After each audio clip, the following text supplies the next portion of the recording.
Welcome to another episode of RELICS Radio. This is a family-friendly show, so the entire family can join us as we talk metal detecting, relic, and treasure hunting. You can also call into the show at 270-495-0315 or join in the chat and post any comments or questions you might have. RELICS Radio is also now syndicated on the Cutting Edge Radio Network and is broadcast around the world. You're listening to RELICS Radio of Southern Kentucky and Middle Tennessee.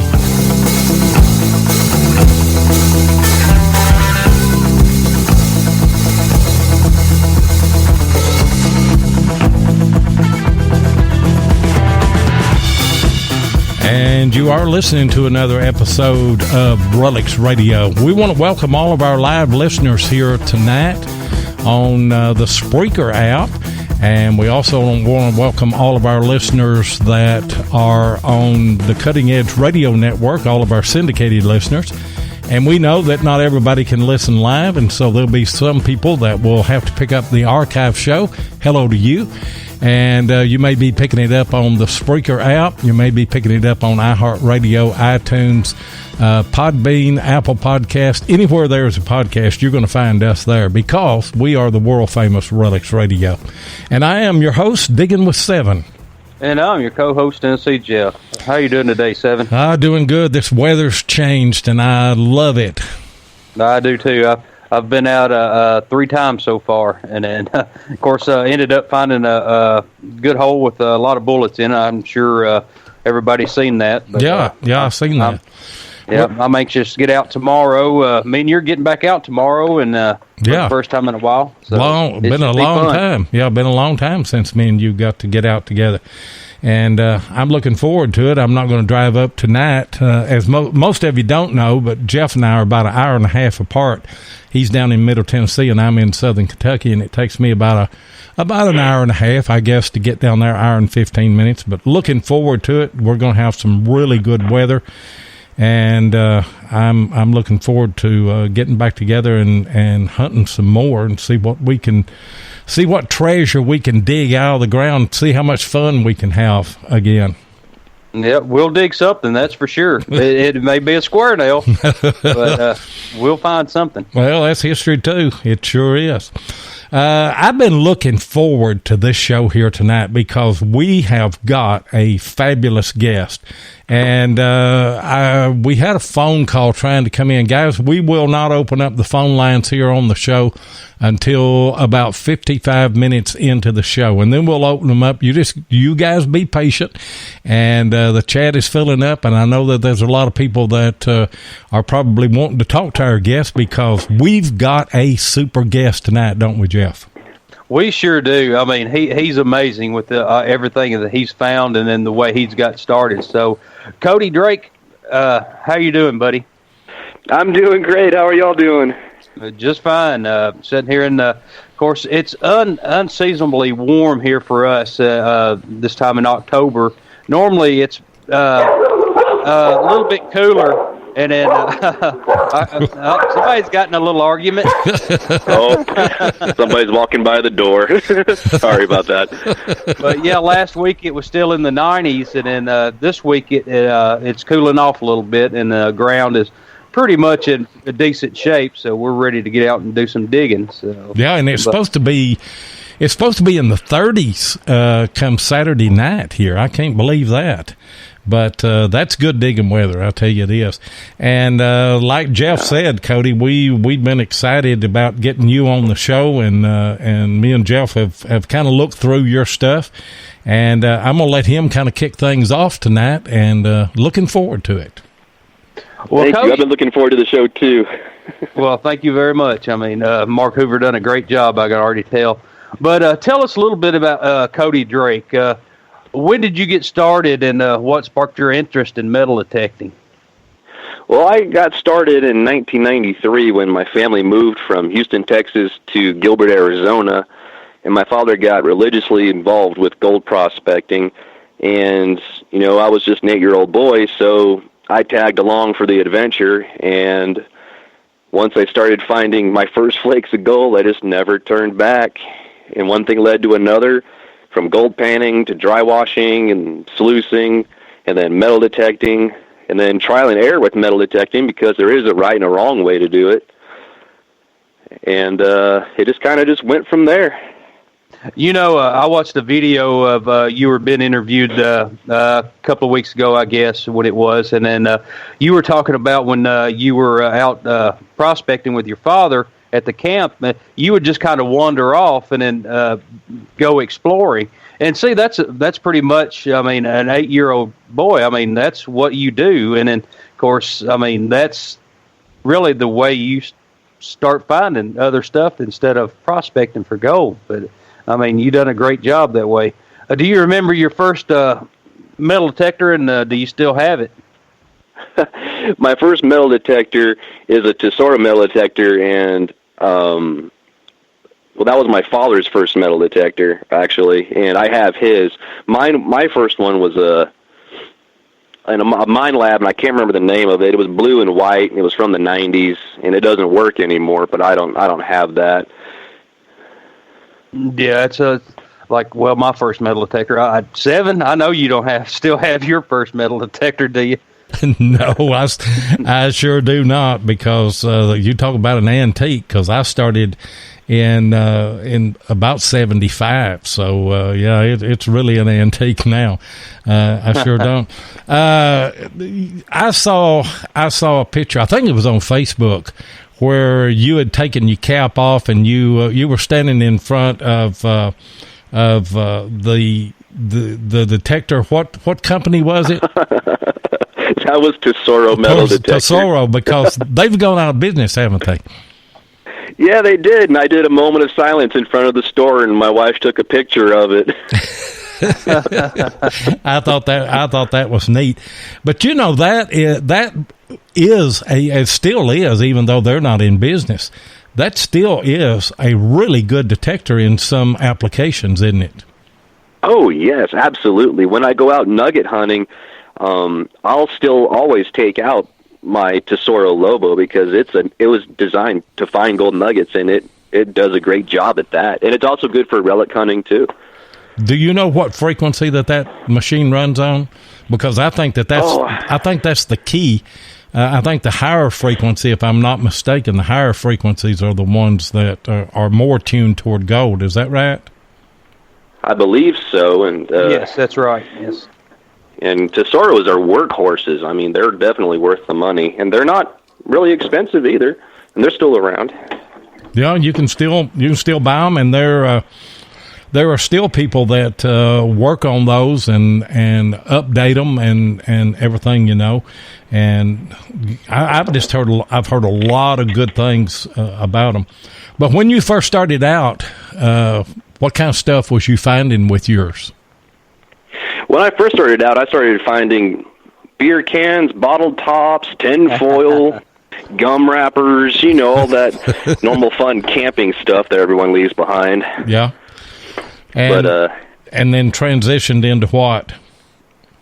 That transitioned into those fun squarehead nails that you find, and horseshoe nails and horseshoes. And when I was about, I'd say 10 or 12, I came upon a tent stake made out of iron, and it was about 9 inches long, and it was curved at the top. And I went about 10 feet over, or about 8 feet over, and I found another one. And I went over about 8 more feet and found another one. And I figured, well, there's 3, and it's kind of making a square. Let's go over here. And I found another one. And I started metal detecting in the middle of it, and I found an old canteen from the 1800s, forks, spoons, knives. I found the corner pieces. There was 8 pieces, and they were the corner pieces to an old trunk. The latches were there. The lock plate was there. The The lock was there and the key was there, but the trunk had rotted away. And found an old gun, and then I started pulling up buttons and brought my father over, and he was just astounded that I found some old prospector's tent site. Yeah. But just about, I think it was a year later, somebody metal detecting on the hill, just an acre away, found it was a glass medicine bottle with 2 ounces of placer gold inside of it. Wow. Oh, man. So, I was 1 acre away, so keep looking. Keep looking, keep swinging. 1 acre away from, and how much is that an ounce today in the market today? I haven't looked at the prices in about a couple weeks. I'm not too sure. Yeah. I know it's way on up there. And Mark Hoover was wanting to know, where were you at when you were finding all this stuff? I don't know that he wants GPS coordinates, but if you go to give them, that'd be all right, too. But that would be in the Bradshaw Mountains of Arizona. Okay, the Bradshaw Mountains. And so that would have been a prospector and, the 1800s? Yes, that would have. Everything that I found pretty much dated to like the 1880s. Yeah. What do you think? He forgot and left that, or do you think something he got sick and passed away? Or, I mean, that's something you really just don't forget to leave in your tent. Yeah, you really don't forget to leave that stuff behind. I think maybe he got sick or got hurt and ended up passing away for some reason or another, and then his tent caved in, and everything just kind of stayed there like a time capsule until I found it. And but I didn't find him. Yeah. Any clothing or anything that he would have had in that trunk, obviously, like the tent, would have deteriorated, rotted away. And yeah. You just found the remnants of everything. Well, tell us about gold prospecting then. Well, I do a lot of dry washing, and I do a lot of sluicing, gold panning, and I love doing crevicing. That's one of my favorite things to do is crevicing. Okay, explain crevicing to the ones that doesn't know, like me. Well, crevicing, basically, so gold is 19 times heavier than water and between 6 and 8 times heavier than the material it's associated with, like the sand and the gravel. So when the placer gold is broken away from the load on the hillside and it trickles down through erosion and gravity, it's going to make its way to the lowest point, which is the rivers and the creeks and the streams, and it's going to go to the lowest point in that stream, and that'll be bedrock. Now, bedrock is going to have these depressions, these cracks and crevasses. Sometimes they get pretty deep, and that's where gold's going to go down, and that's where it's going to stay. And so when you see bedrock and then you see a crack with gravel in it, that's what I dig out. So you just dig out the gravel, and hopefully the gold's up under the gravel. Absolutely. And all the gravel that I dig out, I throw it inside of a pan, and I'll pan that material out. I'm looking for nuggets, but I'm also looking for, those picker-sized flakes and also the flour gold. I want everything. Yeah. Yeah. And Gail Forsyth, of course, we've had a question. Gail Forsyth wants to know what dry washing is. Dry washing is pretty much dry mining. It's still placer mining, but you're using airflow, vibration, and gravity. So you throw the material on a screen, which is on top. It's kind of like a hopper. It's going to go down into the screens, which is like a sluice box, and there's an air hose underneath that box, which is kind of like the sluice box, and it's hooked up to a blower, and it's blowing air up into the machine, and it's causing that machine to vibrate. And so since gold's heavier than the material it's associated with, it's going to settle down into those ripples in that box. And so when you're done working the material or done shoveling the material into the dry washer, you just turn off the blower, go to the dry washer, lift up the box.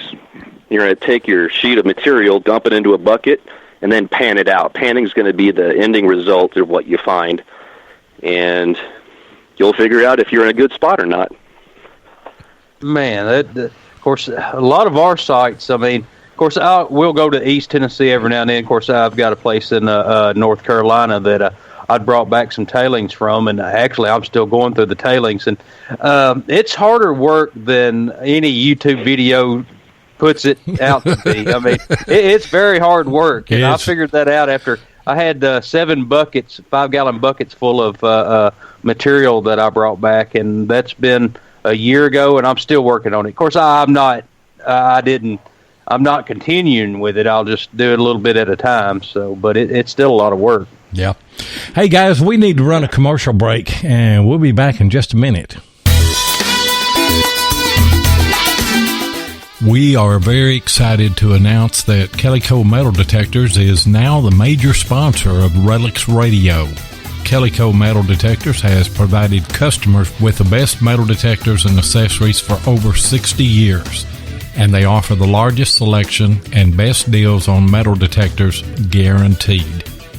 Calico Metal Detectors features only the very best of treasure hunting equipment that'll help you find coins, rings, jewelry, and relics both on land and underwater. From gold pans to metal detectors, they carry the hottest selling products on the market. And Calico is just a phone call away, before, during, or after the purchase. You can call them at 855-246-2586 or visit the website at www.calicodetectors.com. And by the way, guys, we want you also to know that RELICS Radio is an affiliate with Calico. So if you call in and you see something on one of our pages and you want to order a metal detector or some supplies from them, you be sure that you tell them that you saw it or heard it on RELICS Radio, and since we are affiliates with them. We had a couple of more questions in that first segment that we didn't get to, and if you want to, Jeff, you can deal with those. Okay. Cody, what detector do you use now? The detector I'm using now, I still use the Tesoro Lobo Super Track, but the one I go to whenever I go out is the MineLab Equinox 800. Okay. Do you use it for looking for gold also? I sure do. Yes, yes. And my machine's already paid for itself 3 times over, and I've only had it since March of this year. Good deal. It's always great when they pay for themselves like that and quick. So, yeah. How often? Let's see. You and your dad prospects together, don't you? Oh, my father passed away in 2012, but before that, we prospected at any chance that we had. And I had a normal childhood, but I had a really interesting childhood growing up gold mining. I bet so. I mean, how often did y'all go together?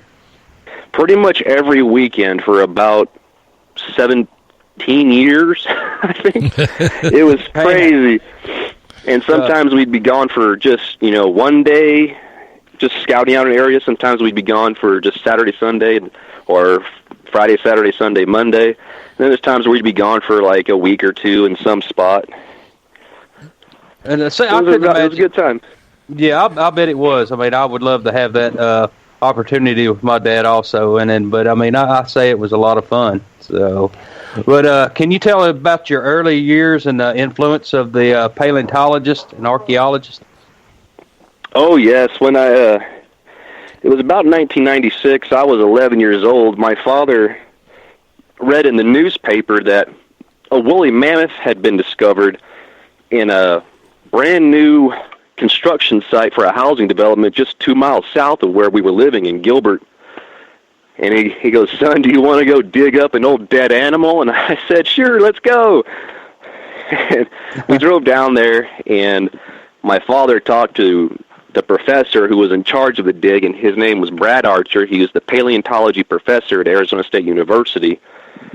And he let me help out with the dig for that summer. And it wasn't just one woolly mammoth, it was 2. And there was also a giant turtle the size of a Volkswagen Beetle. There was several giant sloths, and, there was something else. It was massive. Oh, there was ancient horses. And anyway, I got interviewed on Fox 10 News twice that summer for helping out with that dig. And I was allowed to keep about like a 5-gallon bucket of broken woolly mammoth tusk fragments because it all disintegrated. Now, do you still have them? Oh, go ahead, Sid. Oh, I have about half of that collection. I've given some away to friends throughout the years. Yeah. How old were you when you were doing that?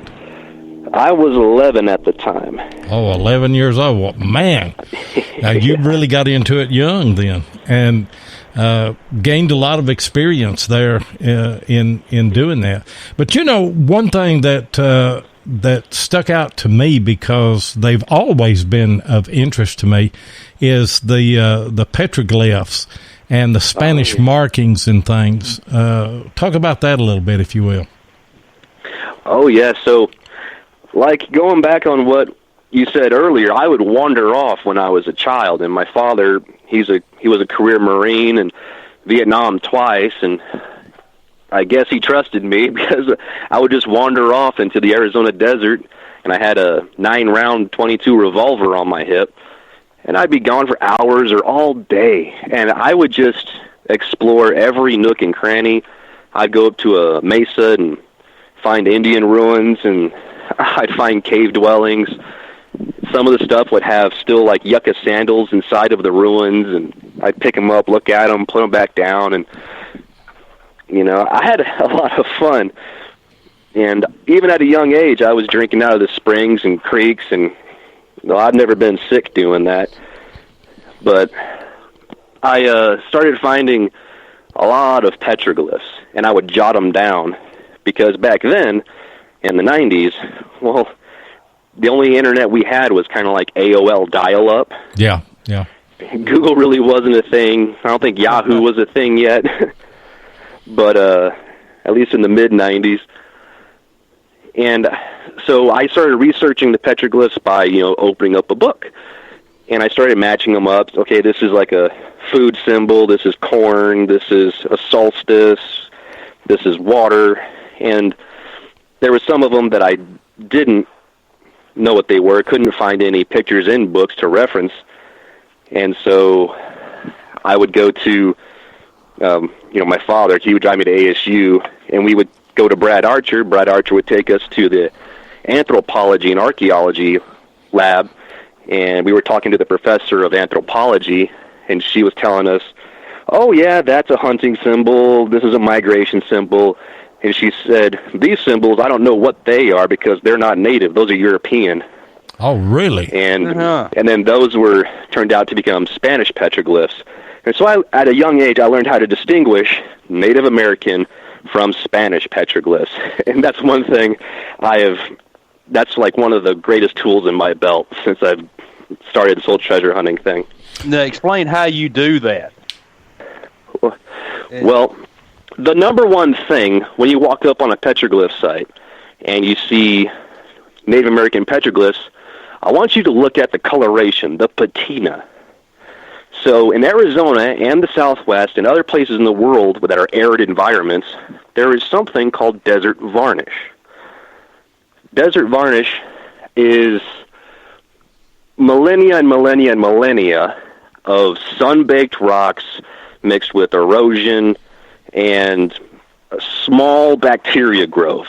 So if you go up to these brown rocks, dark rocks, red rocks, and you carve on it, that carving is going to be white. And if you look at the Native American stuff, it's going to be a darker color, almost the same color of the rock if it's several thousand years old. The closer it is to the present, the lighter the color is. And so when you see Native American petroglyphs and it's all the same color, it was probably done all at the same time, or at least the same time archaeologically, like the same 25 years, the same century. And if you look at the Spanish petroglyphs, they're a little lighter. A lot of the Anasazi carvings, the ancient Salado, the Hohokam, or the Sinagua people, they had several hundred years before the Spanish arrived. So their carvings are going to be a little bit darker than the Spanish ones. And so I could look at sites and see Native American ones, and I'll take pictures. I'm like, oh, this is so cool. But when I see the Spanish ones, I'll take pictures of them, and then I'll follow them. And sometimes they lead to pretty cool stuff. But not every single one of those symbols means treasure. That's one thing I want everybody to know. Not every Spanish symbol is a treasure symbol. They're usually just waypoints, kind of like a road map on our highways. Exit here, camp here, that kind of stuff. Yeah, kind of a road sign. Exactly. And we've kind of taken for granted, I guess, that all of our listeners know what a petroglyph is. It's just a carving on a rock. It's something that's been marked in. It's a symbol. It's a type of picture, isn't it? Yes, it's a carving of a symbol, an object, or a person, and it could depict a good hunting kill. It could depict, praise for a hunting object like the atlatl.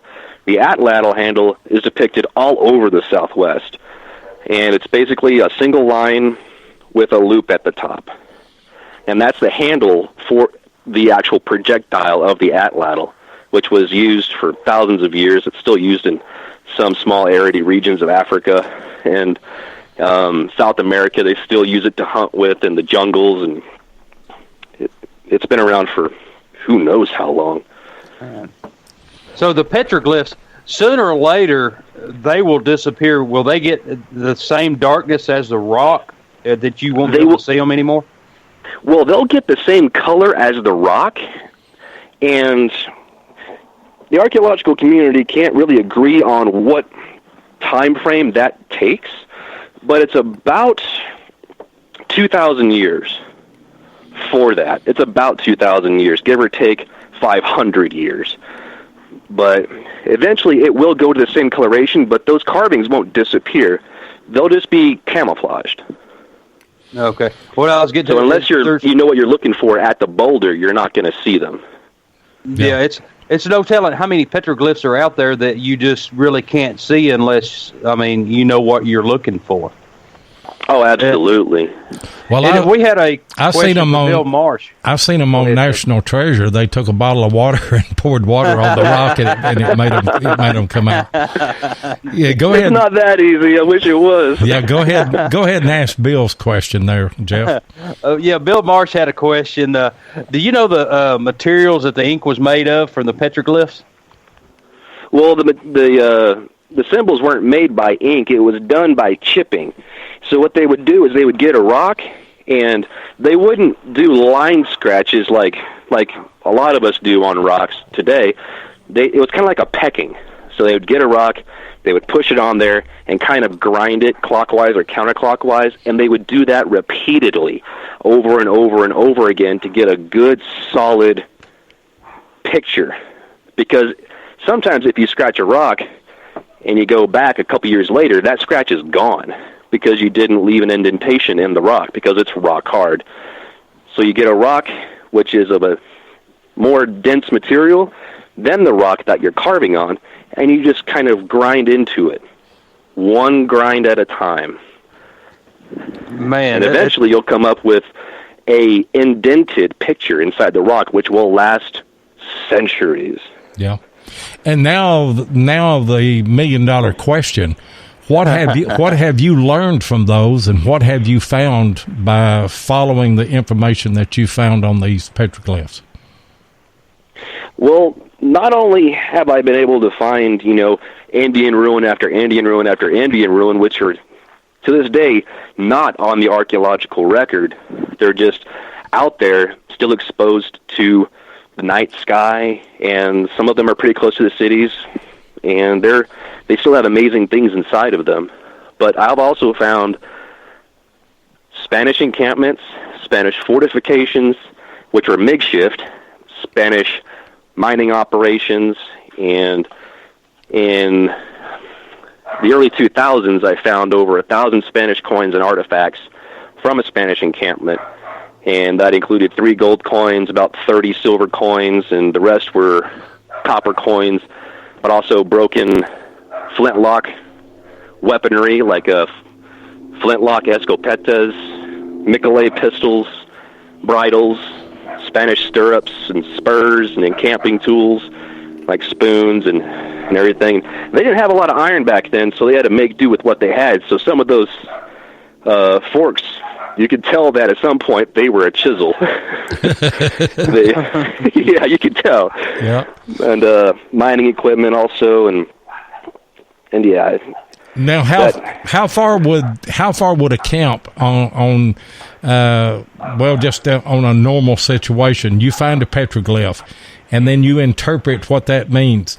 How far away will the camp be? Does it lead you in a direction, or what information are you gathering from that, and then how are you finding the camps and things in relation to what you're reading on the petroglyph?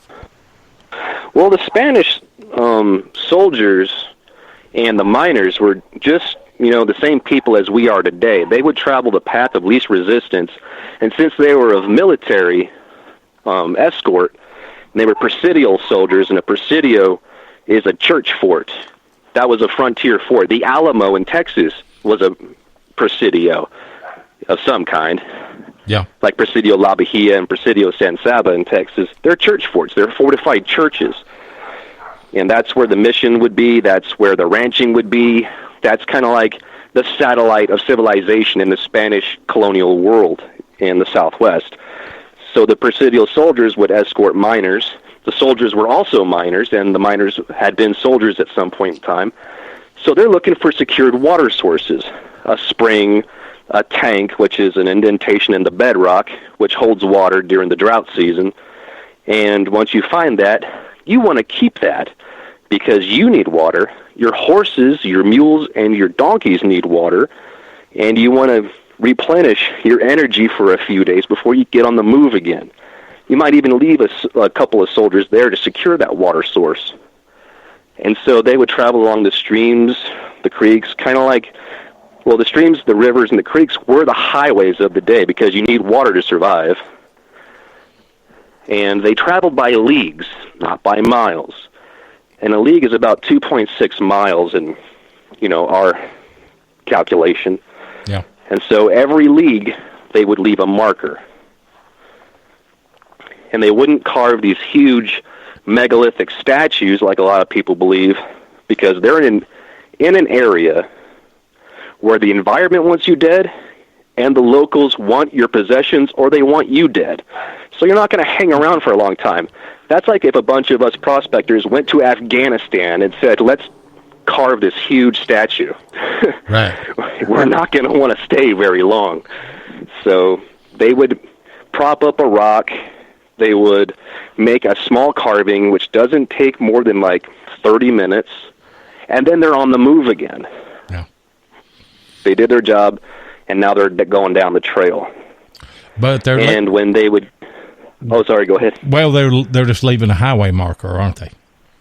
Exactly, because that was mandated by law, by royal decree from the kings of Spain. Because so they kept very good records. Absolutely. Everything they did, if it was military or religious-oriented or even mining records, there was 3 documents made. 1 stayed with the origin, if it was a mine, if it was a rancher, if it was a soldier or a priest. The second copy would go to Mexico City, and it would stay there for a year to 2 years.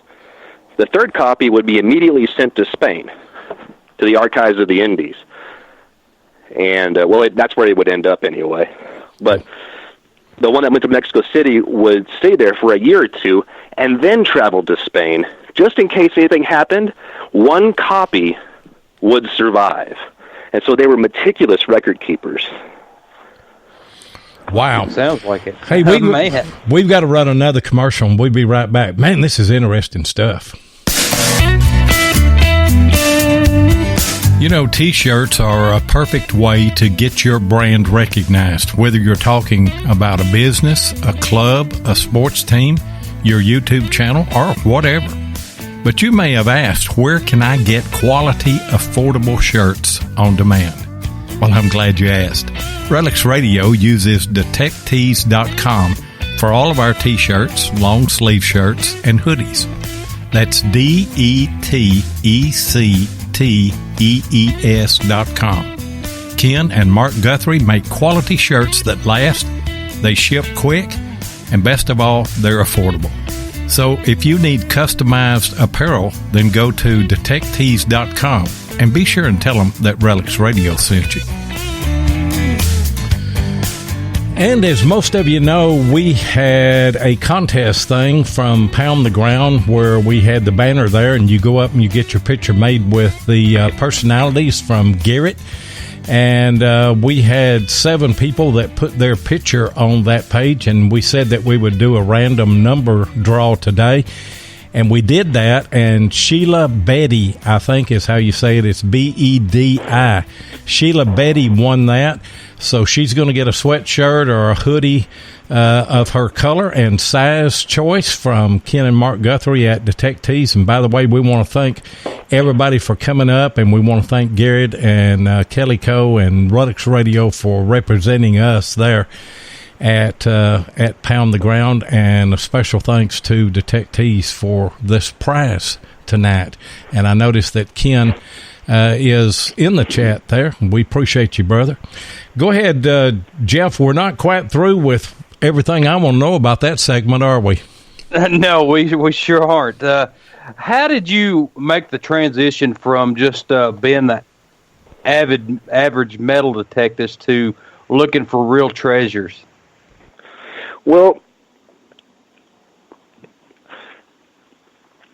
I know I'm going to get a lot of flack for this, but I'm going to do it. So,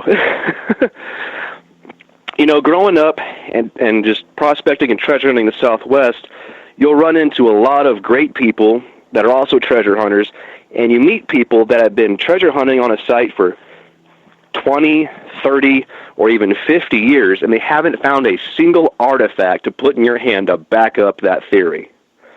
Mm-hmm. And there was a group of those like-minded individuals with a certain... it was a treasure hunting group in East Phoenix that my dad and I were a part of in the very beginning. And they were talking about going to the Spanish treasure cache in the Superstition Mountains, that this group of guys, they knew where it was. And my dad grew up in Florida, and so we knew a lot of the people that worked with the Fisher family, like Mel Fisher, Carl Fismer, and Art McKee and stuff like that, who pull up stuff from the 1715 fleets, the 1733 fleets. And so, we had a lot of information about, like, treasure hunting, relic hunting, and artifact recovery. And so we're going into the Superstitions. We park at the Lost Dutchman State Park. We walk on this trail. We don't even get 100 feet onto the trail, and this one rattlesnake, it's about 1 foot long, crosses in front of, it was like 30 feet in front of the lead guy. And he screams, "Stop!" and says, "We got to get out of here." And I look at my dad and I said, "Why don't we just go around it?" And the guy said, "No, it's too dangerous. We got to get out of here. We'll come back another time." And I looked at my dad and I said, "These guys don't know what they're talking about." And so they acted as if the rattlesnake had a gun. They really did. And so a couple months later, they redid the trip. Even more people came, and then we get about a quarter mile down the trail, and it starts to sprinkle. Not rain, just a slight drizzle. Like you'd feel a drop on you every 30 seconds or so. And the same group of people say, "We're going to call it. It's too dangerous. There's a chance of a flash flood." And I looked at my dad and said, "I never want to be in this group ever again." And they never went to that cache. They always talked about, they went inside, they saw all these gold bars, they saw the skeleton laying on a desk with a ruby in its hand, and the greatest stories you can imagine. But they would never take you to the spot. And so I just figured, okay, well, I'm going to do what everyone else isn't doing. What are the guys on the East Coast doing who are finding treasure? like, what are they doing that the Southwest guys aren't doing? And so I put two and two together, and just using common sense, I started to learn how to translate Spanish colonial documents, that's 16th, 17th, 18th, and 19th century Castilian Spanish. That's mission records, and the missions documented births, marriages, baptisms, funerals, and also ranching roundups, because missions had their own ranching operations going on, and the Spanish did register cattle brands, same as we do today. And they would have a fall roundup and a spring roundup, and they would document all of this stuff. Also, there's personal letters from one priest to another priest, or from one rancher to a cousin who is a presidial commander in Sonora. And the one thing that stays the same throughout time is terrain features. The one thing that changes throughout time is place names. So you read their documents, and they're talking about a waterfall that branches into 3 creeks, which merges into 1 creek again, and then you know which area that the area was, that the letter was written in, or the document was written in, and you put their old maps on top of our maps, and you find sites. Now, the great thing about finding sites like that is you reach out to the landowners.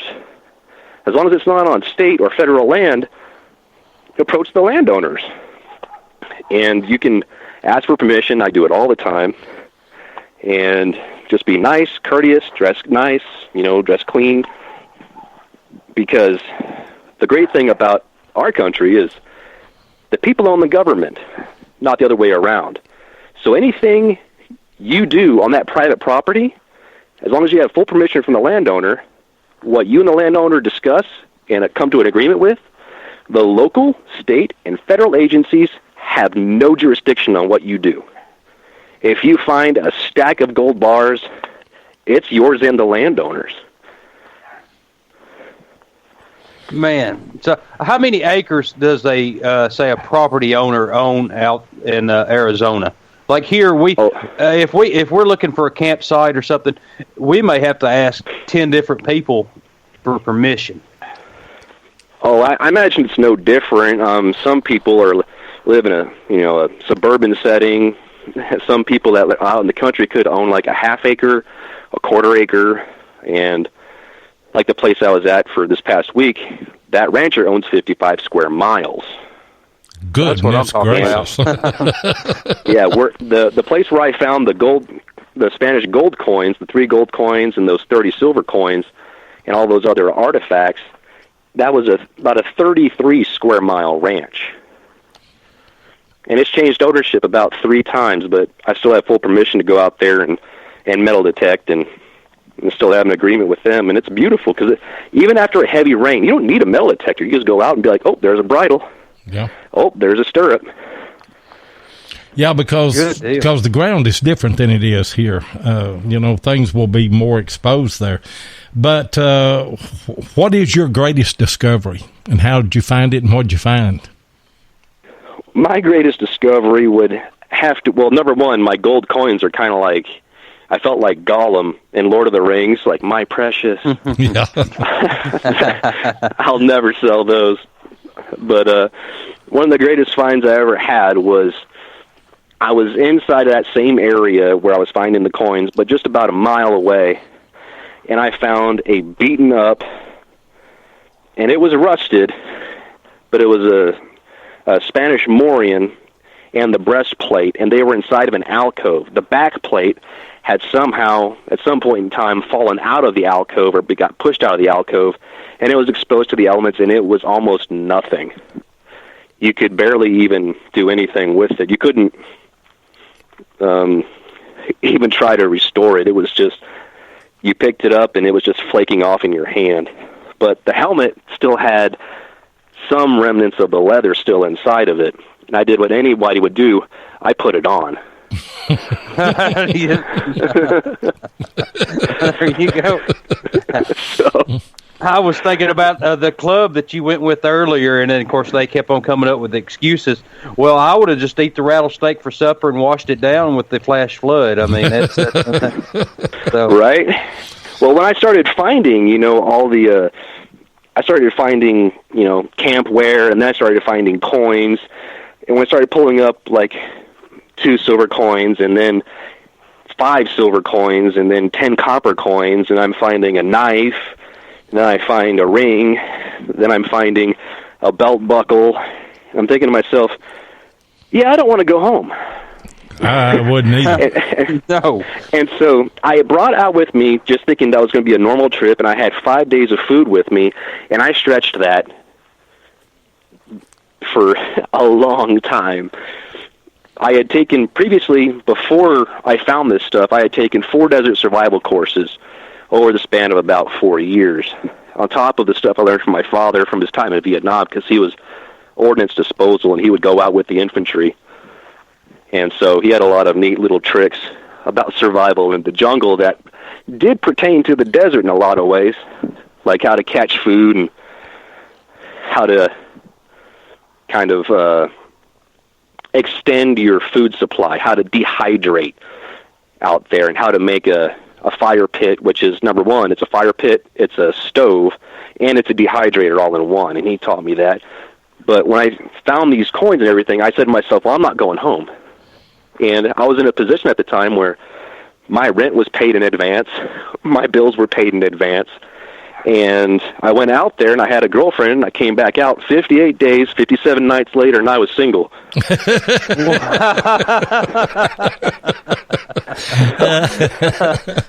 And with that, we're going to go to another commercial.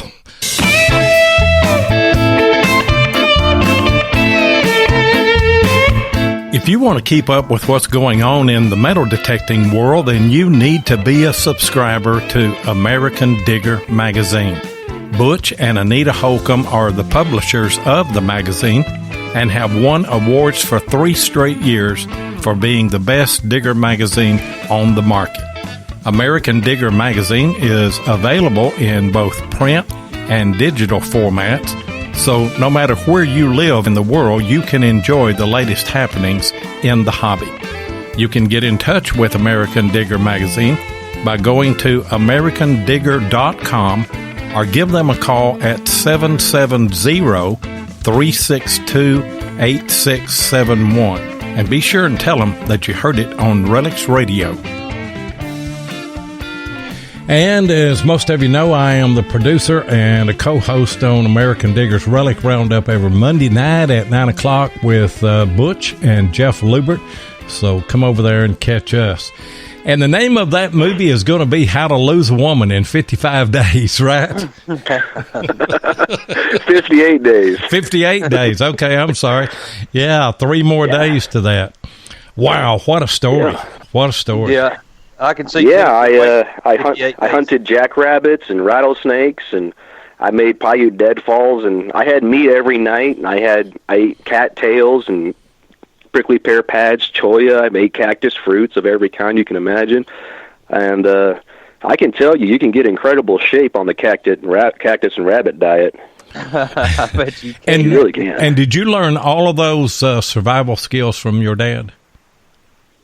I learned a lot of them from him, and then I learned a lot of other cool, unique things in those courses that I took. But that 58 days was like the trial. Right. So all of those skills turned into assets, absolutely. And from that time period, I'll never forget those tricks that I learned.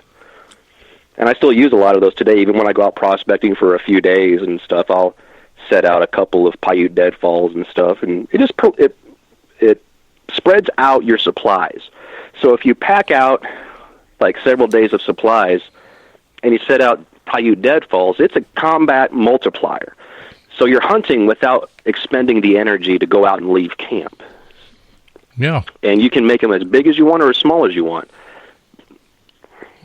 You know what, Jeff? Now, me and you, we're probably going to get in a vehicle and drive right to the site tomorrow, and we're going to hunt for 3 or 4 hours, and then we're going to get back in our car and drive back home and everything. We don't even deserve finding any treasure. Somebody that'll go out 58 days and kill their own food. Now, that's a hardcore treasure hunter right there. It really is. And then, I mean, I couldn't. I mean, we'll spend 6 hours out, and then, of course, me and you are both dead tired and ready to get back home. And then, of course, stop at McDonald's on the way home. And, yeah, I don't see us doing that. Of course, I know the mountains out that way, they're pretty rough. And then you better know what you're doing if you're going out there for any length of time. Yep. Oh, absolutely. You have to be acclimated to the environment that you're about to go into, and you have to know about it. You have to know not only the strength and weaknesses of yourself, but also of your equipment. Because if you cheap out on gear, that gear is going to cheap out on you, and it could lead to an injury or death. Yeah, that's right. Yep. If anybody was thinking about going out that way and then trying to get in the Superstitious Mountains or any other following Spanish treasure, do you have any thing to tell them? I would tell them to get quality footwear, and break it in before you go, because if you break in boots on your first trip out, you will hate it forever, because it'll create blisters within the first mile, and it's going to ruin your day, and it's going to end up ruining your trip. Also, don't carry out there gallons of water, because every ounce is going to turn into a pound over a few miles. So carry a camelback full of water, and then carry a water filter with you, not tablets, not that light, but carry like a water pump filtration kit with you, like Catadine, because no matter what color that water is, it could be green, black, or even red. Throw that filter in there, it'll filter it out, it'll get rid of all of the Cryptosporidium and Giardia and all of that bad bacteria, which creates bad butt. You don't want bad butt out there, because then that leads to dehydration and death. But that water's going to taste the exact same way that it smells, but it's purified water. It will keep you alive, and it'll get you to the next water hole, which will be better water. But you have to get over the gross factor.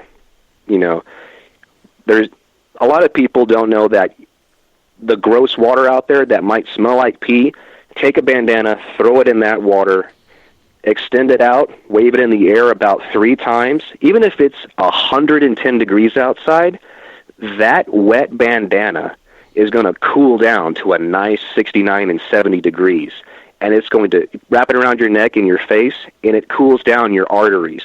So it's going to give you energy because you're cool and it shocks you, and it'll keep you going until you get to a spot where you could get into a better situation. But know yourself, know your equipment before you go out there, because trial and error as you're learning in that harsh environment is horrible. Practice it at home and then test it on your trips out there. Or you can take a RELICS Radio cooling towel from detectees.com. That's what they're made for, aren't they, Jeff? They sure are. I've never done it, but I mean that's what they said they was made for. Well, that's what Seven said they were made for. Yeah, I used mine this summer. I tell you, and like you said, you know, it really does make a difference. I mean, you can wet that thing and wave it around a little bit, pop it, and then put it around your face and neck, and I mean, almost immediately you begin to cool down. Hey, guys, we're going to open up the phone lines. It is 270-495-0315. I put it in the chat. I'm sure that Jeff will put it in the chat. He just did. But, Cody, you were in the military for a while, correct? Yes. I was active duty infantry for 3 years. And then I was a heavy equipment operator for another 3 years. And I was active duty for all of it. And I was at Fort Benning, Georgia, Camp Casey, South Korea, and Stanley. And then Fort Bliss, Texas, Fort Leonard Wood, Missouri, and then Fort Hood, Texas. Did you get a chance to do any metal detecting during your service? I sure did. When I was at Fort Hood, I did a lot of research and realized, growing up gold prospecting, you can't do a lot of gold prospecting in Texas. There's places where you can pay to go dredging, but not a lot of gold is found. There is some really good flower gold, but not enough for me to really be interested in doing it. So I looked up a different type of treasure hunting, and that was river hunting. And met up with a couple of people who told me about the laws of treasure hunting in Texas, metal detecting in Texas, and I went out on my own, and I found this one place, this beautiful location in central Texas called Salado. And I went there. There was this one swimming spot, and I went there just to look for gold rings, gold and silver rings, and hopefully, fingers crossed, find a gold necklace. But I found a gold ring, and it was actually on top of the rocks. You didn't even need a metal detector. You could have walked along this wall and looked right down and seen the ring. But I was in the water with a snorkel and a handheld metal detector, one of those Garrett Pro Pointers. Right. And that's how I found the gold ring. I found about $1 and change and a Chuck E. Cheese token and a car key. But I was thinking to myself, this is all bedrock. And I'm going to go up to the truck, I'm going to grab my Tesoro, and I'm just going to walk along the creek and just do some metal detecting. Because as long as you stay metal detecting in the creeks in Texas, you're fine, because the creeks and river systems in Texas are owned by the people of Texas for recreation. As long as you don't touch the left bank or the right bank, you're fine, because that's private property and that's trespassing, so don't do that. So I stayed in the creek, and I didn't get 10 feet from when I went back into the creek, and I saw an iron pocket in the bedrock. And an iron pocket means when the floods come through, the divots and the cracks and the crevices in the bedrock usually collect the heavy material like gold for crevicing and such, but there was iron in there. And I looked down and I picked up a handful of it, and it was barbed wire, square head nails, and horseshoe nails. And I thought to myself, there's no way this is a virgin site. There's no way. There's so many people swimming in this creek and walking this creek. How can this stuff be here? And sure enough, people were just walking right over it. People are tubing the river. Kids are walking the river. People are drinking and just, strolling. And they're walking all over the stuff. And I'm pulling up horseshoes from the 1800s. I'm pulling up gun parts. I'm pulling up silver rings, gold rings, silver coins from the 1890s. And not only that, I found 2 Spanish crossbow bolts out of that. And there's this one water hole, and I found it's a half copper, half iron pistol ball. And so that would have been Spanish or of the Mexican period, because the Spanish and the Mexicans made iron and copper pistol balls and musket balls. One, it was either somebody of great importance and wealth, or 2, it was an act of total desperation. They had no more materials. They didn't have lead, so they had to make do with what they had. So I found 3 Spanish artifacts there.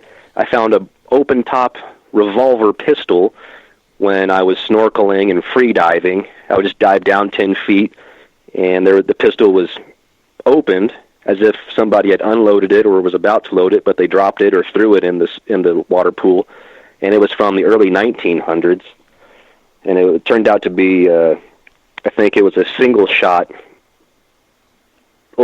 open-top break Smith & Wesson, and I found over 1,000 coins ranging from the 1890s. A lot of them are from the turn of the century, 1900, 1913, 1912, 1903, and then the 40s, and then all the way up till today, because people tube that river and they walk the river and they drink in the river. So yeah. I found over 5,000 artifacts, historical artifacts in that creek, and I know that because I stopped counting at 5,000. Wow. I stopped counting, and I did a presentation at the Salado Museum in College Park, and over 100 people attended, and it was a fundraiser to help, build up the college, and I was on Channel 25 News for that discovery, and it's still And I only did that for 200 yards of that creek. Only 200 yards. Now, have a lot of people picked up the project themselves now, or are other people starting to do that in that creek now that you've shown them all the stuff that's there? A few people I saw after my presentation there in my event, I saw a few people going out with metal detectors, but the thing is, with something like that, you have to know what you're doing with your machine. You have to be in tune with your machine, because there's a lot of iron in that creek. Thousands and thousands of square-head nails, pieces of barbed wire, and different types of barbed wire. They use different types of barbed wire throughout the decades and throughout, since the 1800s all the way up till today. You can date barbed wire, but underneath those barbed wires could be a gold coin. I found a high school ring from 1974, and it was my metal detector never read it because it was masked by the iron, because I had the discrimination on, and there was no beep. And so I saw the iron, and so I just started digging it out, and I dug out 2 fistfuls of square-head nails and barbed wire, and I dug out 2 horseshoes, and underneath all of that was the high school ring from 1974, and it was a 10-karat gold ring. It weighs like 24 grams. Wow. And all that iron was masking the signal. And Absolutely. That's a bad thing about any iron. It's going to mask the good signals. I mean, no matter where you're at. So, but if you find an iron patch, you need to just kind of more or less just dig around and see what you can find. So I know out of all your experience and everything like that, I know you have found a cache of coins, I'm sure. And can you tell us about your largest cache of coins you found? The largest cache of coins I found, aside from Salado, that was a lot of modern change and stuff from the 1900s. But that would be my Spanish cache of coins in central Arizona in the mountains on that ranching land. That was 3 gold coins and 30 silver coins, and the rest were copper coins. Now, and they're all pretty much from the 1700s. How large of a span were those apart? I mean, like the area? Yeah, how big an area did all those coins come from? Well, this is where it gets a little funny, and use your imagination. So I found about 20 of them on the edge of a sandbar where their encampment was. And then I found a couple of them inside the creek, and they were a little bit further down because of the floodings throughout the centuries and stuff. And then I went on the other side thinking, well, maybe they crossed. And sure enough, they did. And where I picked up the other coins was directly across the other side from where I found coins on the other side. And I figured, well, is there any more over here? And I started finding more and more and more. And they started off at the sandbar. They went down into the creek, and then they went up this hillside. I found all those coins in a line. In a line? And in a line. And I just use your imagination, because I don't know how they ended up that way. I don't know if it was somebody running. I don't know if it was a horse that got loose, but they stopped right before the crest of a hill. And the ones at the very top were the gold ones. Man, I guess that's what I mean. I can picture it. Somebody'd rob a train or something, and then they had the coins in their saddlebags. Well, not a train, but I mean, it robbed somebody or something, and then of course they was running, and the coins are just flopping out. Either that, or you had a bag or a sack of coins, and the bottom came out of them. Or you'd almost think that they were in something that broke and just let them just kind of string out as you were going along. But it looks to me like you would have heard that or noticed that. So absolutely. Somebody had to be running for their life, you would think. I think so, and I have one of Arizona's leading archaeologists. It's the head archaeologist for Yavapai County. She knows about it, the area, and I'm taking her out there. But I found busted arrowhead points on the canyon floor below and the valley floor, and I found flattened musket balls on the ridgeline above. Now, to me, being ex-military, that sounds like a running battle. Like it was like a running fight. Mm-hmm. And I don't know, because I found a lot of artifacts in their camp. Yeah. So I don't know what occurred, but they left their possessions behind and they left their money behind, and they never came back to get it. Yeah. So I don't think they made it out. Yeah. Or they never had the opportunity to come back. We've got a call that came in. Barb's on the line. What's going on tonight, Barb? I want to tell you a good show.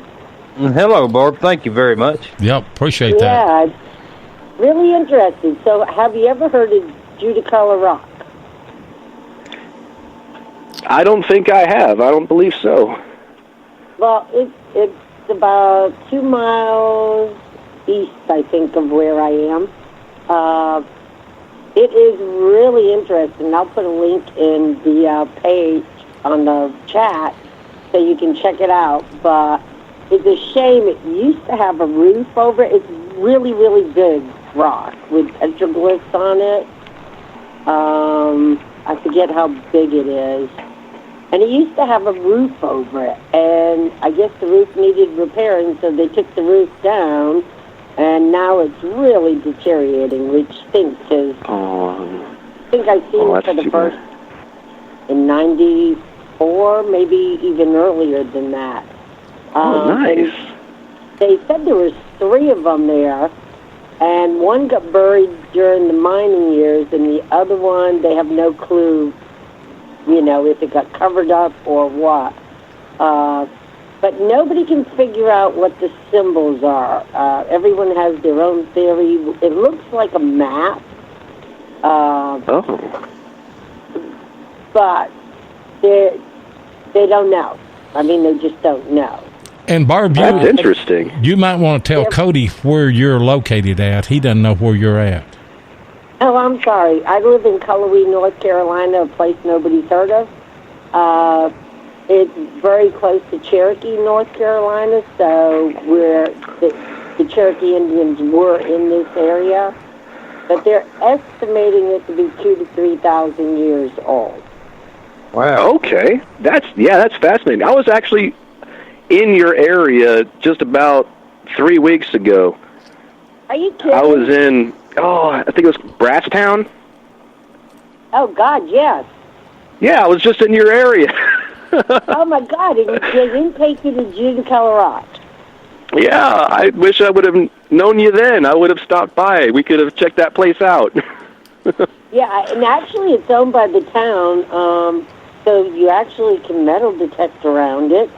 I haven't ventured to do that. I think it's almost, it's close to an acre that the town has bought for this rock, but it's a shame that they're not continuing to preserve it or try to preserve it, Oh, no. Yeah. That's too bad. That's interesting, though. Yeah, I'd like to check that out. That'd be fascinating. Yeah, it's really cool. It's just a couple miles. Brasstown, oh, God, it's less than 5 miles from me. So that's close. Awesome. I was so close I was so close to Barb whenever the wife and I went on our little trip and didn't know it, and now then Cody's right there in your back door and he didn't know it. Yep. But I will post a link to judicolorrock.com, but I mean you can Google it and get 80 million hits, but what's nice is the webpage that I'll post the link actually has a picture, and there's a guy standing behind it. The rock is tilted. It's maybe 4 feet on the back side and maybe a foot on the front side, and so it's got a big slant to it. And they filled all of the indentations with chalk. And wow. In the 1930s. Barb, that's neat. Barb, why don't you send that link to Mark Hoover and let him send that link over to Cody, and then he may be able to decipher those, and you two collectively may be rich. You may find a buried treasure right there. Hey, don't That'd be forget great. us. Yeah, you heard it all right here. We only take 75%. Oh, that's just the finder's fee, right? Yeah, that's just a finder's fee. Interesting story, Barb. Interesting. Yeah, that's great. Yeah. Yeah, I went up. I think it's in one of my videos. If it is, I'll have to. I'll check out my video and send Mark the link, because I want to say I went out detecting, and I was going to detect up there, but you get up there and you start looking at the rocks. I hadn't been there in probably 15, 20 years. So when I pulled up, I was like, oh, where'd the wood structure go over the rock? Why are they letting the weather get to this, I mean, it's a huge piece of history. Yeah, that's a shame, because that stuff could be lost forever if it's not maintained, because some of those things are made in places where it's getting more exposure now than it ever has been to the elements. Yeah, so it's soap, which is not like as hard as some, types of rock. Interesting. I can't wait for Cody to look at that and maybe do a follow up on that and see what it is. Appreciate you calling in, Barb, and sharing that with us. Great story. And it actually talks about the Cherokee legend about the rock on the page, that they believed a giant who lived in the mountains did it. But, Yeah. you can believe what you want. Yeah. Man, that is awesome. All right, but great show. Thanks for letting me call in. I just think if you haven't seen this huge boulder with all the petroglyphs, it's right here in our country. So, thanks for letting me call in, guys. Hey, thanks. All right. Awesome. Yeah, thanks for the call, Yeah, Barb. great story. Glad that you called in and shared that with us. Wow. You guys may be able to team up on that, and I was trying to look and see what that was. That it's JudahColorrock.com, but she put a link in here, and Mark will send that link to you, and then you'll be able to look at that.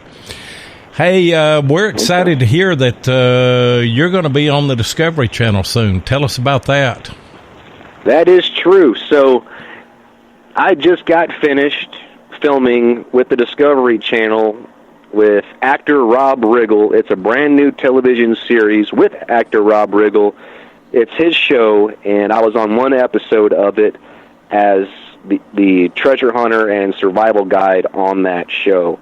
And I don't know when it's going to air yet, but they just finished filming, and whenever I know the release date, I'll share it with y'all so y'all can know about it. Yeah. Put that on our RELICS Radio Facebook group page. Yeah, we'd be interested. Are you gonna be able to be in more upcoming episodes, or do you know anything about that yet? Yes, actually, there's a production company working with the Discovery Channel right now about me being on an entire series about treasure hunting, and as of right now, I'm the front lead man on the treasure hunting team, but I don't know any more details about it because the production company and the advisors for the Discovery Channel can't make up their minds on what they want the show to be about, so I don't know. I can't give much more information. Well, that's kind of the deal that me and Jeff were in. Earlier last year, we were approached, and they never really decided what they wanted to do. But would that be in a central location or all around the country, or do you know? For that show, for the big one that I'll be on every episode for that series, that'll be all over the nation. Okay. That'll be filmed all over the nation. The one that I just filmed was a lost Arizona treasure, and that was filmed here in Arizona. Well, you got your foot in the door anyway. That's right. Sure That was the bad thing about Seven and I. I mean, of course, we both have families, and then, of course, I have a 2-year-old, and it was hard for us to travel. And of course, we were just going to have to keep right here local, but I mean, it didn't work out. So. Oh, that's too bad. I'm sorry. But that's part of it, I guess. I mean, but I mean, we wish you the best and everything. So I'm sure it's going to be a great show. And I think part of it too was that me and Jeff have a face for radio, and that made a big difference. I wasn't going to say that one. Don't you think it would be weird to watch yourself on TV? I would think I'm going to criticize myself. It will be, because we all went through that. Those of us that do videos, we were always really critical of ourselves to start with, and we're still fine-tuning the things that we do. And, I don't mind listening to myself, but seeing myself is a completely different thing. But I've been listening to myself for 150 years, so you kind of get used to it. But whenever I first started videos, I mean, I was kind of a little bit backward about doing it, and still am to a certain degree, So you'll be critical of yourself, but I've watched your videos, and I've watched things that you do, and I think that you're going to do well with it. I sure do. Well, thank you. I greatly appreciate that. Yeah, and Mark Hoover wanted to go ahead, Jeff. I was going to ask him what other plans do you have in the future. Then I was fixing to go to the other question, but what other plans do you have in the future? Well, aside from that show, that's going to be airing pretty soon. It's either, I don't know for certain, so I don't want to throw out any false information there. But when I know, I'll let you guys know. What's the name of the show? Arizona Treasure? Okay, so the one that's about to air is called Global Investigator with actor Rob Riggle. Okay, Global Investigator. And he's a funny guy. He's a fantastic guy. And the film crew, the production team, all of it was just fantastic. I had the time of my life filming on that show. It was great. But besides that and the other Discovery Channel show, I am about to release my first book. And it's going to be about 50 lost treasures that can still be found in Arizona. And I'm going to self-publish it on Amazon just to start things off so I get this whole book thing figured out. Well, good deal. Now, and I'm going to start doing books on lost treasures in the Southwest. Yeah, it's not that hard to, nowadays with everything being digital and everything, I've got 2 books out, and then, they go to Amazon, they go to Barnes & Noble, and you don't have to do anything. I mean, it's a simple process. You just have to get your master stuff all together, and get it with the right people, and it's not a problem. So we'd be looking forward to that as well. Go ahead, Jeff. Oh, nice. We sure will. Now, we've been told, tell us about your favorite ghost stories. Oh, my ghost stories. Okay, here we go. I love ghost stories. So, growing up, I didn't believe in anything. I didn't even believe in believing. So, the first paranormal experience I had growing up was right after I started bringing home pieces of that woolly mammoth, or those 2 woolly mammoths. And if everybody can remember, in the 90s, a lot of people still had one landline in the house. That was it. There was really no cell phones. Unless you had money, you had one landline, and that landline also was your internet line. If you used the internet, you couldn't use the phone. So one morning, our phone line called itself and left a voice message of somebody breathing heavy and walking on gravel. And it was like a 7-minute long message at 1 a.m. That was the first paranormal thing that happened, or weird thing that happened. But my first paranormal experience that shocked me into believing in the paranormal occurred before I found the Spanish artifacts and coins in central Arizona. A storm had set in, and I was 2 days into my normal 5-day trips, and there was this Indian ruin. I call it Hilltop Ruins because it's an Indian ruin on top of a hill. I was very clever. And and I camped on the outside of it because that ruin blocked the wind, and it was freezing cold. And so I set up my tent about 50 feet from the wall, and I'm inside the tent. I'm exhausted. The cold is like making me shivers, so I'm just exhausted from shivering. I'm exhausted from the day. And I'm asleep. I'm sound asleep. And something hits me in the face with such violence, it shakes me from that deep sleep. It scares the crap out of me. And I look up, and there is a hand coming through the tent that just slapped me or punched me incredibly hard, and I'm watching the hand bow out. It backed out of the tent. So you can see between the tent all 5 fingers backing out.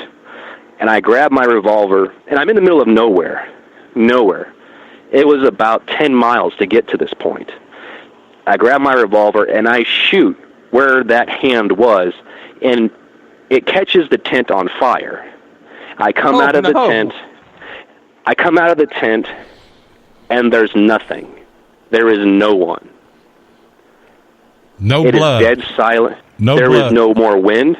Yeah, there's no blood. There's no anybody. There's no anything. And it's pitch black. There's no moon. The only thing that's light is what the fire from the tent is illuminating. There's no more wind. There's no bugs. There's no birds. And then you hear a whistle coming from inside of the Indian ruins, and it goes like this.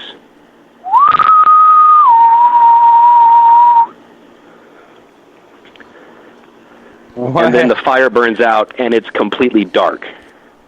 That was my first paranormal experience, and trust me, after that, I believe. I got 2 words that I would have said. See ya. As I made my way out of that. Now, how do you explain that? I can't. That's the thing. I can't. And that is honestly a true story. That really happened. And because of that, I don't sleep in tents anymore. No matter where I go, I will sleep out under the stars, or I'll sleep in an alcove, or I'll make a shelter, but I will never carry a tent again. Because when you're inside of a nylon tent, everything the wind does, blowing that tent, sounds like something walking out there. And when something happens, I'm going to wake up and see what's making that noise. Mm-hmm. So because of that one experience, which was a paranormal experience, I won't sleep in tents anymore. But evidently you think it has something to do with the Native Americans, right? Yes, because I was about 50 feet from that ruin, and that was on that rancher's land. That was still private property, and I had permission to be there, and that was pretty freaky.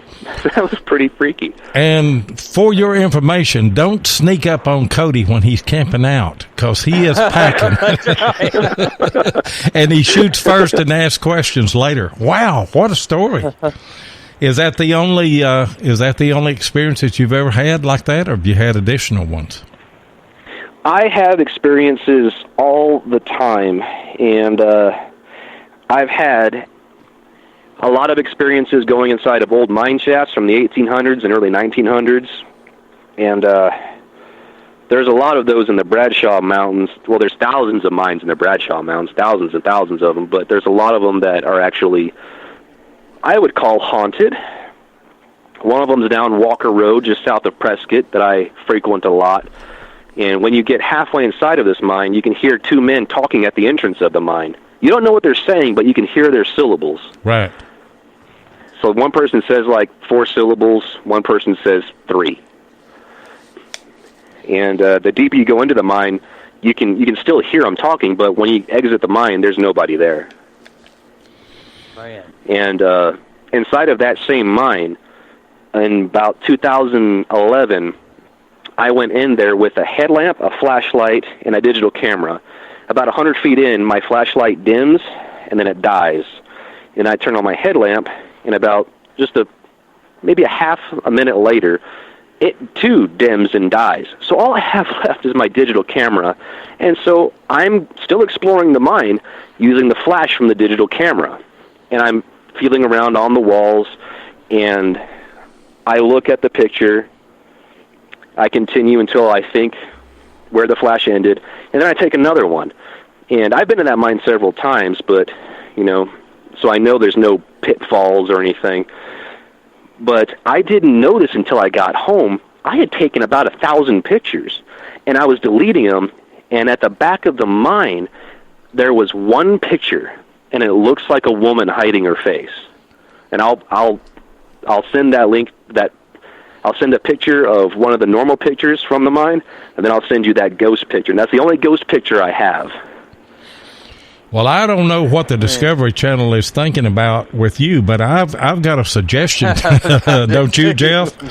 Sure do. And then, of course, half redneck Mark Hoover, he's been wanting to help you this whole time, so now he can go help you look for ghosts. Yeah. He may be rethinking all of that, because he put on there a while ago, I said I would run. He said he could outrun me. So Mark may be thinking a little bit different now about partnering up with you. Wow, those. And I have another story too. Okay. This one occurred inside of pretty much the northern Superstition Mountains, and I was camping just off of this trail, and I was about to go to bed, and I had my bedroll laid out, and it was really nice. It was a nice climate. It was a nice, temperature outside. It wasn't too breezy. And I could see a fire in a tributary canyon, like a campfire.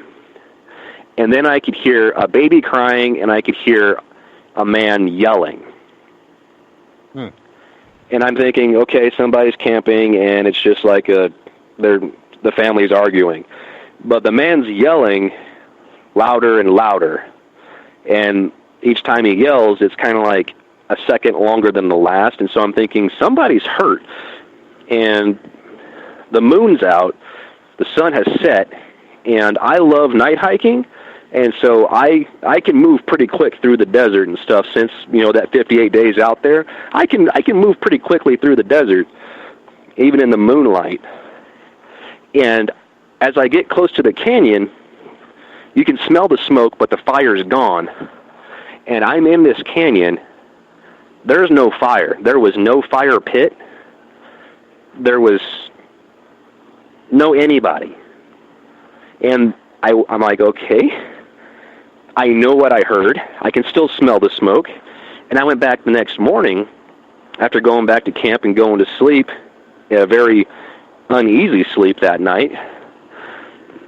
And I went back into that canyon. There was no tracks. There's no trail through that canyon. There's nothing. And so I can't explain that either. Man. But you picked up on it with two senses. The sense of sound, you heard it. The sense of smell, but there's nothing there to see. Exactly. Interesting. I tell you. Yeah, I don't know if I want to go with you or not. Well, if you spend enough time out there and you go into the right places, I promise you'll experience things that you can't explain. I mean, I don't believe in, all kinds of crazy things, but I don't believe in Bigfoot. And I don't know if I believe in aliens, but I know I believe in paranormal activity and stuff. And I know what I've seen, I know what I've heard, and there are some things that I just can't explain. And I do have one skinwalker story that one good story and then one quick story about my skinwalker encounter. Okay. I'm sitting on the edge of my seat. Yeah. I can't wait. Okay. Yeah, go ahead. Okay. So if any of your listeners happen to have been to Watson Lake in Prescott, Arizona, or live near Watson Lake in Prescott, Arizona, this story's for you. And we are syndicated out of Phoenix, Arizona, so you've got some listeners that are going to hear it. Awesome. Yes. So my ex-girlfriend and I, in the spring of 2016, were paddleboarding with a friend of hers around Watson Lake, and it's not very big. You can paddleboard around that lake in about 35 minutes or so, maybe an hour, and depending on how fast you're going. And we were waiting for my ex-girlfriend's friends to arrive. So these are people I've never met before.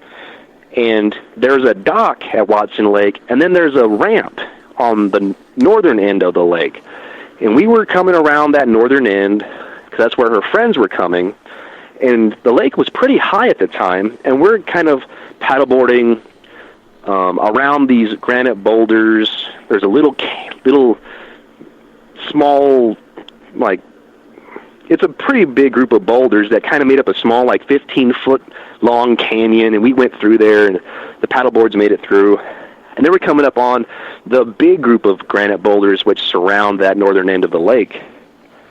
And there's a guy squatting down. The sun is behind him. It's probably about an hour before the sun goes behind Granite Mountain, which is on the northwestern part of Prescott and Thumb Butte. And so the sun's about an hour away from going down, but the sun's behind this guy, so all we see is his silhouette. And the air around, as we're getting closer to this guy, we're about probably more than that, probably about 200 feet away from this guy. And everything happened in a span of about a minute, but it seemed like an eternity. The closer we got to this guy, the air got heavier, thicker. You couldn't hear the dock behind him or the ramp where people were swimming to the right of us. And they were behind some boulders too, but you couldn't hear them. And I turned to my ex-girlfriend and I said, "That's a skinwalker." And she looks at me, she looks at him. My ex-girlfriend's friend never took her eyes off of him. And it didn't even turn. It just moved into a dog. It looked like a Rottweiler. And so when I say moved, Hollywood could never replicate how this guy moved. It just was natural, kind of like pouring water from one glass into another. It was a fluid motion. And he turned from this guy kneeling down into this dog on four legs. You can see the tail wagging. You can see the ears. You can see the body panting. And we thought, like Kay, my ex-girlfriend said, maybe it was a dog the entire time. Maybe it was. And this is the girl that left him after 58 days. I don't know why she stayed that long. No, that wasn't her. That wasn't her. But you lost her too, huh? But yeah, we broke up. She was a great one, but we broke up. But her friend said, "Look." And we looked back at him, and the dog moved into this big bird, kind of like a goose or a swan.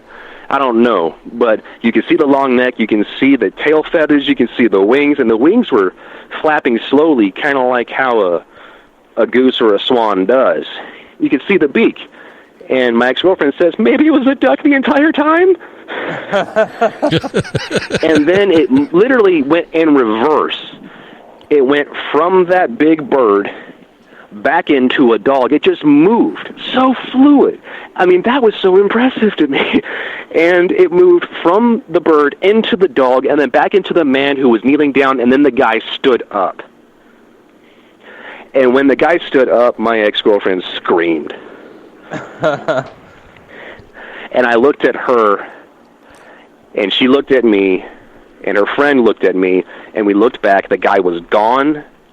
The atmosphere lifted. And you could hear birds chirping again. We're not paddling anymore. We're just, like, floating. And we didn't talk for about a minute and a half. And then we actually ended up leaving after that. And that was our skinwalker encounter at Watson Lake in Prescott, Arizona. Now, somebody asked in the chat, what is a skinwalker? So a skinwalker is a Navajo witch, which used to, in ancient times, help out the people and for the benefit of the people, of the Navajo people, especially during the Navajo Wars with the mountain man Kit Carson. When he was invading Canyon de Chelly, the Navajos would employ the Navajo witches, which were this kind of like a shaman, I guess, but in the dark arts. And story is they would transform into coyotes or birds, and they would sneak up into the soldiers' camps to find out what they were doing, what their plans were, so the Navajos could go into a different area than the U.S. Army was planning to go the next day. But then it went into a darker route after the Navajo Wars.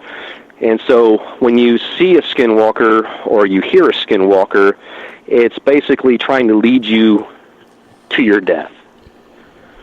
And the actual word for skinwalker in Navajo is Yinadalushi. And if you say skinwalker on the Navajo reservation, people won't talk to you.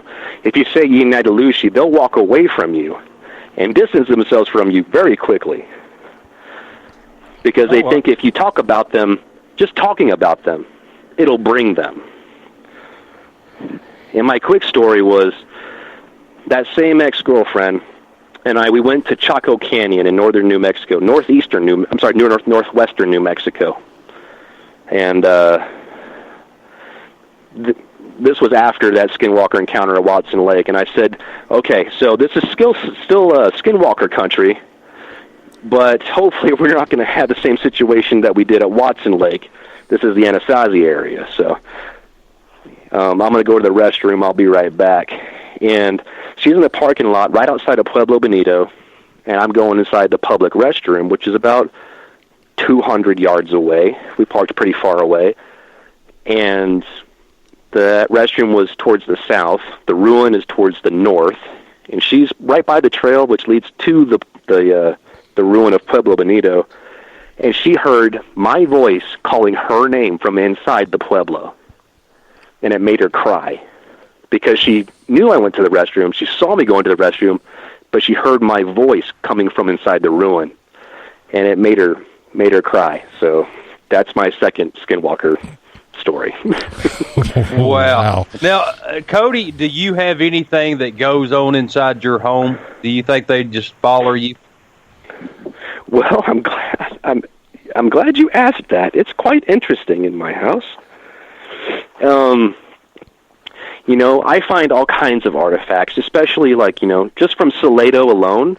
I only kept 10 artifacts from Salado, and I donated all 5,000 plus artifacts to the museum. All those artifacts are on display. Anyone can go to the museum and see them. The Spanish crossbow bolts, the hundreds of Civil War pistol and musket balls, everything is at that museum. You can see it. I can put artifacts in your hand from my discoveries, not just talk about them. I could have you hold those pieces of the past. Mm-hmm. And I bring those things home. Not the ones from Salado. I only kept 10 of those things, but like the Spanish coins, the U.S. military encampment from the 1870s and the Indian Wars that I found. I just brought home about 30 more artifacts from that ranch. So I believe things can attach themselves to artifacts, and dishes move in the house. You hear people walking in the middle of the night, and it's just my wife and I. You hear crashes. Sometimes you hear breathing. Things fly off the shelves. About 10 coat hangers flew off the rack a while ago. My wife was asleep on the couch one night, and I was asleep in the bedroom, and I heard the door open. I heard her walk in, and I rolled over. The door's still closed, and there's nobody in the room. I don't know if you know it or not, but you're fixing to lose your wife, too.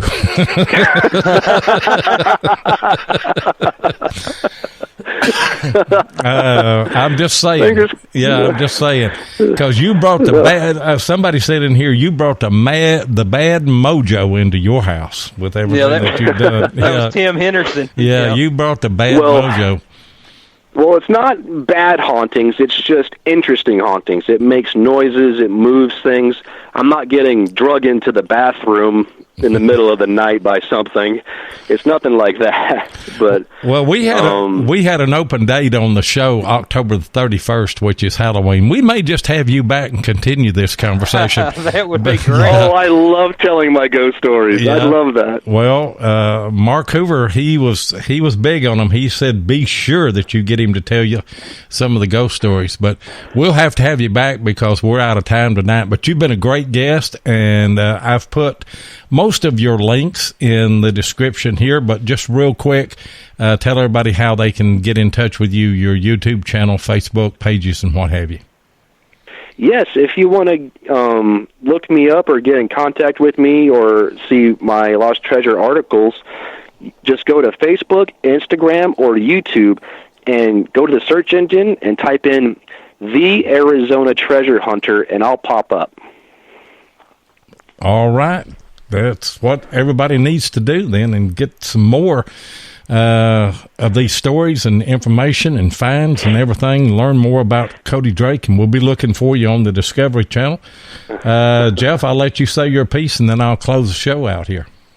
Well, thanks, Cody, for being a guest. Thanks, Mark Hoover, for having Cody as a guest, or thanks for booking him as a guest. And then thanks for everybody in the chat. Thanks for the call, Barb, and everybody have a blessed night. Yep. And be sure and get back here next week. We're going to have Debbie from Mind Lab next week that's going to talk about the new Vanquish. And I'm sure that she will also talk about the recent update on the Equinox as well. So come back and check all of that out.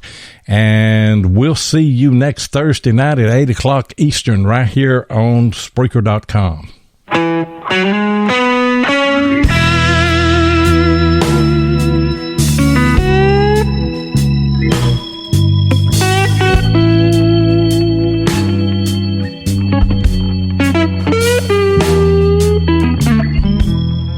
Thank you so much for joining us tonight on RELICS Radio. We really do appreciate it. Be sure and join us live every Thursday night at 8 o'clock Eastern here on Spreaker, or you can catch the archive show at RELICS Radio on Spreaker, iHeartRadio, iTunes, and many other podcast outlets.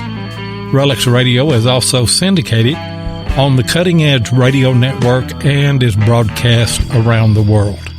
Please take a minute and hit the like button, and be sure and follow us so you'll get notifications of all of our upcoming broadcasts.